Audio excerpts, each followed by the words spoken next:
ടീച്ചറിനോടടുക്കാം അമ്മയോളം.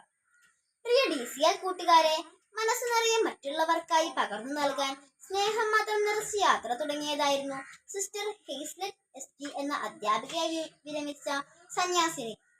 എന്നാൽ ഡ്രൈവർ സ്വിച്ചിട്ട് അടയ്ക്കേണ്ട ബസിന്റെ ഓട്ടോമാറ്റിക് വാതിൽ അടയ്ക്കാതെ വേഗത്തിൽ മുന്നോട്ട് പോയ ബസ്സിൽ നിന്നു സിസ്റ്റർ റോഡിലേക്ക് തെറിച്ചു വീണ് ഗുരുതര പരിക്കുകളെ അതിജീവിക്കാനാകാതെ നമ്മോട് വിട പറഞ്ഞു. കോതമംഗലം കോഴിപ്പള്ളിയിൽ വെച്ചുണ്ടായ അപകടത്തിലാണ് ഇക്കഴിഞ്ഞ വർഷം ഊന്നുകൽ ലിറ്റിൽ ഫ്ലവർ ഹൈസ്കൂളിൽ നിന്ന് വിരമിച്ച നിരവധി മേഖലകളിൽ സജീവ ശുശ്രൂഷ ചെയ്തു വന്ന നല്ല അധ്യാപികയായ സിസ്റ്ററിന് ഇന്നലെ 1/7/2026 ജീവൻ നഷ്ടമായത്. കാഞ്ഞിരപ്പള്ളി സെന്റ് മേരീസ് ഗേൾസ് ഹൈസ്കൂളിലെ അധ്യാപിക സമൂഹത്തിന്റെ പ്രസരിപ്പായിരുന്നു. ഏവർക്കും പ്രിയങ്കരിയായിരുന്ന സ്വപ്ന രാജേഷ് ടീച്ചർ 10Cയുടെ ക്ലാസ് ടീച്ചറും സ്റ്റാഫ് സെക്രട്ടറിയും സഹ അധ്യാപകരുടെയും വിദ്യാർത്ഥികളുടെയും മാനേജ്മെന്റിന്റെയും അഭിമാനവും ആഹ്ലാദവുമായിരുന്ന സ്വപ്ന ടീച്ചർ ഇന്നലെ 1/7/2026 നന്നായി പഠിപ്പിച്ച് എല്ലാവരെയും സന്തോഷിപ്പിച്ച് വീട്ടിലേക്ക് പോയതാണ്.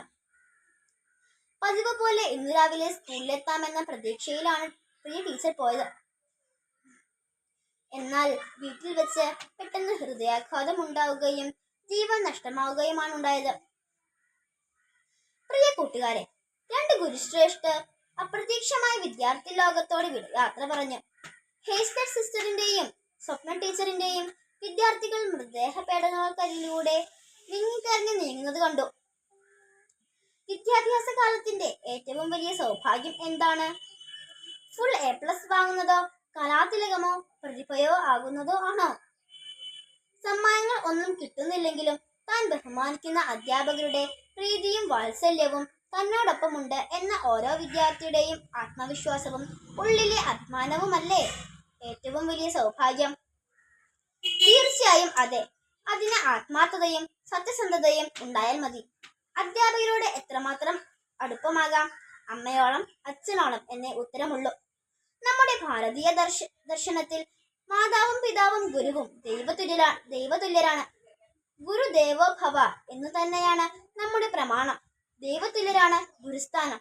ഗുരുത്വം എന്ന മഹാകൃപ വിദ്യാർത്ഥിയിലേക്ക് വർഷിക്കാൻ ഉള്ളിൽ വെളിച്ചമുള്ള ഗുരുവിന് മാത്രമേ കഴിയൂ. അതിനാൽ നമ്മുടെ എല്ലാ അധ്യാപകരെയും നമുക്ക് അങ്ങേയറ്റം ആദരിക്കാൻ ഒട്ടും ബാക്കി വെക്കരുത്. അവരെ അമ്മയെപ്പോലെ സ്നേഹിക്കുക. സ്നേഹം ഒട്ടും കുറച്ചു കളയരുത്. അവരോട് ഹൃദയം തുറന്ന് സംസാരിക്കാം. മറ്റൊരു അവസരത്തിലേക്ക് മാറ്റിവെക്കരുത്. പിന്നീട് അവസരം കിട്ടിയെന്ന് വരില്ല. സ്വപ്ന ടീച്ചറിന്റെയും ഹെയ്സ്ലെറ്റ് സിസ്റ്ററിനോടും പിന്നീട് പറയാനായി അവരുടെ പല വിദ്യാർത്ഥികളും മാറ്റിവെച്ചത് അവരുടെ ഉള്ളിൽ ബാക്കിയാവുകയാണ്. നമുക്ക് ഇന്ന് തന്നെ സ്നേഹാദരവുകളോടെ പുഞ്ചിരി മഞ്ചരികളുമായി നമ്മുടെ അധ്യാപകരുടെ മനസ്സിൽ ശിഷ്യവസന്തം തീർക്കാം. അമ്മയോളം അടുക്കാം. അനുഗ്രഹീതയാകാം. ആശംസകളോടെ സ്വന്തം കൊച്ചേട്ടൻ.